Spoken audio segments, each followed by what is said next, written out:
বন্ধুরা, তন্হির পাকশালাতে সবাইকে স্বাগত। আজকে একটা চটপটা রেসিপি আপনাদের সঙ্গে শেয়ার করব। চটপটা বলবো না, মুখরোচক বলবো তা জানি না। আপনারা অনেকেই কিন্তু টক খেতে ভালোবাসেন। আমি খুব একটা পছন্দ করি না টক খেতে। যাই হোক, কারা কারা টক খেতে পছন্দ করেন অবশ্যই আমাকে কমেন্ট বক্সে কমেন্ট করে জানাবেন। আর কামরাঙা খেতে কারা কারা স্পেশালি বেশি পছন্দ করেন সেটাও আমাকে অবশ্যই জানাবেন। বানাবো কামরাঙা মাখা। পেয়ারা মাখা তো আমরা অনেকেই খাই, এছাড়া কদবেল, তেঁতুল, আমড়া, কাঁচা আম, জলপাই এগুলোও আমরা মেখে খাই। আর কুল আমরা অনেকেই খুব পছন্দ করি। অনেকে আবার সরস্বতী পুজোর আগে কুল খায় না। যাই হোক, আমিও সেটা মানি। তা কামরাঙা কিভাবে মাখবো সেটা আপনাদের সঙ্গে শেয়ার করব। তাহলে শুরু করা যাক আজকের রেসিপি কামরাঙা মাখা। কামরাঙা মাখবার জন্য আমাদের প্রয়োজন তো অবশ্যই কামরাঙা, কারণ কামরাঙা আমাদের হিরো। আর তার সাথে আমি নিয়েছি একদম টাটকা ফ্রেশ গাছের লেবু পাতা। আমার বাড়িতেই লেবু গাছ আছে আর আমি সেখান থেকেই লেবু পাতাটা তুলেছি। রয়েছে কাঁচা লঙ্কা, কাসুন্দি, ধনেপাতা, লবণ আর সামান্য একটু চিনি ব্যবহার করব।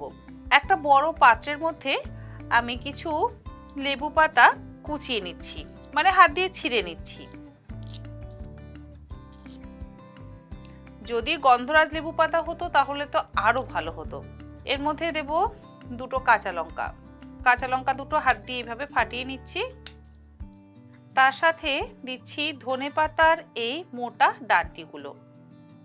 রেসিপিটা খুবই সহজ, আর এই সমস্ত টকঝাল খাবার দাবার বানাতে গেলে আমাদের নিজেদেরই একদম জিভে জল চলে আসে। আমার অলরেডি এসে গেছে, সেটা দেখাতে পারছি না। যাই হোক, কার কার এই কামরাঙা মাখা খেতে ভালো লাগে অবশ্যই কিন্তু আমাকে জানাবেন। আর এই কামরাঙাগুলো আমি কিনে আনিনি। আজকে আমি এসছি আমার শ্বশুরবাড়ি কল্যাণীতে, আর সেখানেই তো আমি আমার স্টুডিও কিচেনটা তৈরি করেছি। এখান থেকে আমি গুড় কিনি। আমি আমার লাইফস্টাইল ব্লগ চ্যানেলে আপনাদেরকে দেখিয়েছি, অনেকে ফোন নাম্বার নিয়ে কাকুর থেকে গুড় কিনেও নিয়ে গেছে। তো সেই কাকুর বাড়ির গাছে এই কামরাঙা প্রচুর হয়েছে, আমাকে কাকু দিয়েছে। তা ভাবলাম যে এত কামরাঙা দিয়েছে, কামরাঙাগুলো দিয়ে আমি কি করব। তা একটু কামরাঙা মাখা যদি করা হয় তাহলে সবাই মিলে খাওয়া যায়। এছাড়াও কামরাঙা দিয়ে অনেক রকম রেসিপি হয়। কামরাঙার আচার হয়, কামরাঙা দিয়ে ডাল বানানো যায়, কামরাঙা দিয়ে চাটনি বানানো যায়। আপনারা কামরাঙা দিয়ে কি কি রেসিপি তৈরি করেন অবশ্যই আমাকে জানাবেন, তাহলে আমারও ভালো লাগবে। আমি চেষ্টা করব আপনাদের ওই রেসিপিগুলো শেয়ার করবার।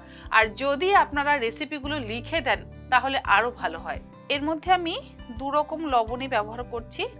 আমাদের রেগুলার লবণ, যেটা আমরা রান্নায় ব্যবহার করি, আর অবশ্যই যাবে বিট লবণ। এই ধরনের আচার বা কোনো রকম মাখা যদি করতে হয় তাহলে বিট লবণ মাস্ট। লবণের মাপটা বললাম না, যার যার নিজের স্বাদ অনুসারে লবণটা দেবেন। আর অবশ্যই একটু চিনি দেব, তাহলে টক ঝাল লবণ তিনটেকেই ব্যালেন্স করবে। চিনি দিলাম আমি হাফ চা চামচ পরিমাণে। এবারে সমস্ত কিছুকে আমি ভালো করে এই হামাল দিস্তাটা দিয়ে ডলে নেব। অ্যাকচুয়ালি আমার হামাল দিস্তা হচ্ছে এটা আলাদা একটা পাথরের পাত্র।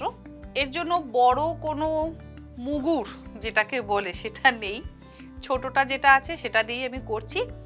আর এই ধরনের কাজগুলো যদি এই ধরনের মুগুর বা হামাল দিস্তাতে করা হয় ভালো হয়।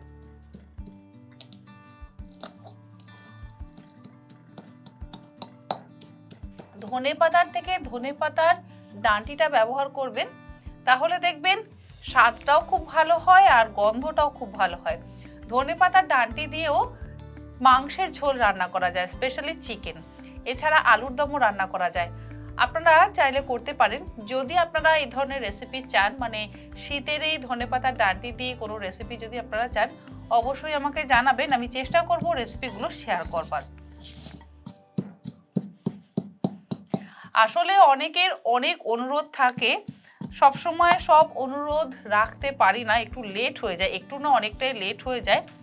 চেষ্টা করি সমস্ত অনুরোধ রাখবার। আর এই কামরাঙা খাওয়ার একটা অভিজ্ঞতা আমার আছে। ছোটবেলায়, অর্থাৎ যখন স্কুলে পড়তাম, সেই সময় স্কুলের গেটের সামনে বিভিন্ন রকম আচার বিক্রি হতো, আর কাঁচা কামরাঙাও বিক্রি হতো, যেমন শসা, পেয়ারা, কাঁচা কামরাঙা এগুলো সমস্ত বিক্রি হতো। একবার কামরাঙা কিনেছিলাম বাড়ি থেকে পয়সা এনে। সেই কামরাঙা এত টক ছিল যে আর দ্বিতীয়বার আমি কামরাঙা খাওয়ার সাহস অর্জন করতে পারিনি। আজ বহু বছর পর এই কামরাঙা মাখা আমি খাবো। আমি কামরাঙা একেবারেই খাই না, যেহেতু ভীষণ টক হয়। খুব ভালো করে আমি একদম লঙ্কা, ধনেপাতার ডাঁটি, তার সাথে চিনি, লবণ, লেবু পাতা সব কিছুকে একসাথে ভালো করে একটু থেতো করে নিয়েছি। শীতের এই দুপুরে এখন বেশ জমিয়ে ঠান্ডা পড়েছে, আর এই জমিয়ে ঠান্ডা যখনই পড়ে আমরা কিন্তু রোদে পিঠ দিয়ে বসার ইচ্ছে প্রকাশ করি। অনেকে রোদে মাদুর, বালিশ, বিছানা নিয়ে শুয়েও পড়ি। সেগুলো অবশ্য আমাদের ছোটবেলায় হতো, এখন তো আর এসব হয় না। তো রোদে পিঠ দিয়ে কমলা লেবু খেতেও যেমন ভালো লাগে, আর এরকম মাখা কোনো আচার বা যে কোনো কিছু খেতে কিন্তু খুব ভালো লাগে। আর আপনারা যদি রোদে পিঠ দিয়ে এরকম কামরাঙা মেখে খান, আমার মনে হয় আপনাদেরও ভীষণ ভালো লাগবে। খুব ভালো করে সমস্ত কিছু আমার থেতো করে নেওয়া হয়ে গেছে। এবার আমি কামরাঙাগুলোকে কুচিয়ে নেব।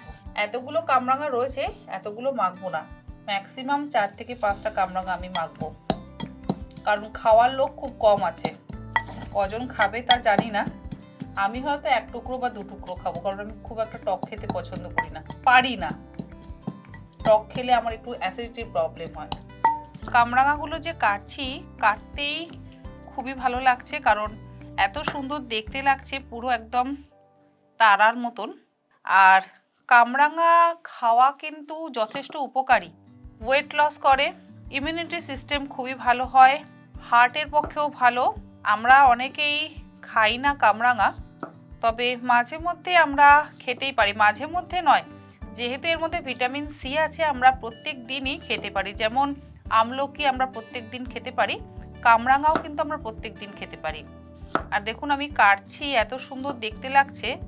আমি 4টে কামরাঙা কেটে নিচ্ছি, একটু মোটা মোটা করে কাটছি। অল্প একটু ধনেপাতা কুচিয়ে নেব।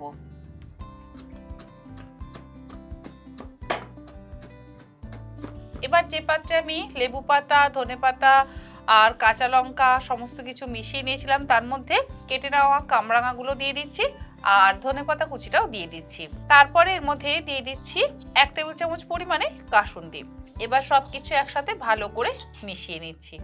হয়ে গেল কামরাঙা মাখা। আমি কখনো এইভাবে মেখে খাইনি, আজকে তো সত্যি জিভে জল আসছে। একটা এখনই টেস্ট করে দেখতে হবে কেমন হয়েছে।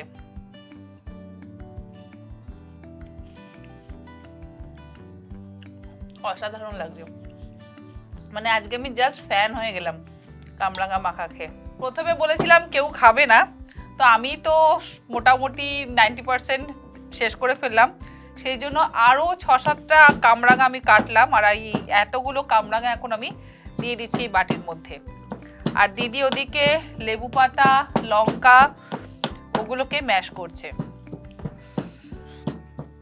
আশা করি আমার আজকের এই কামরাঙা মাখার ভিডিওটা আপনারা সকলে এনজয় করলেন। রেসিপিটা কেমন লাগলো আমি জানি না, আশা করব রেসিপিটাও আপনাদের ভালো লেগেছে আর এনজয় তো অবশ্যই করেছেন। আমি এবার এটাকে একটা এরকম শালপাতার ঠোঙা বানিয়ে নিয়েছি, তার মধ্যে সার্ভ করছি। তাহলে ভিডিওটা আজকে এখানেই শেষ করছি। ভালো থাকবেন, সুস্থ থাকবেন, ধন্যবাদ। প্রণাম করতে পারলাম না, মানে হাত জোড় করতে পারছি না, এক হাতে কামরাঙা রয়েছে যেহেতু।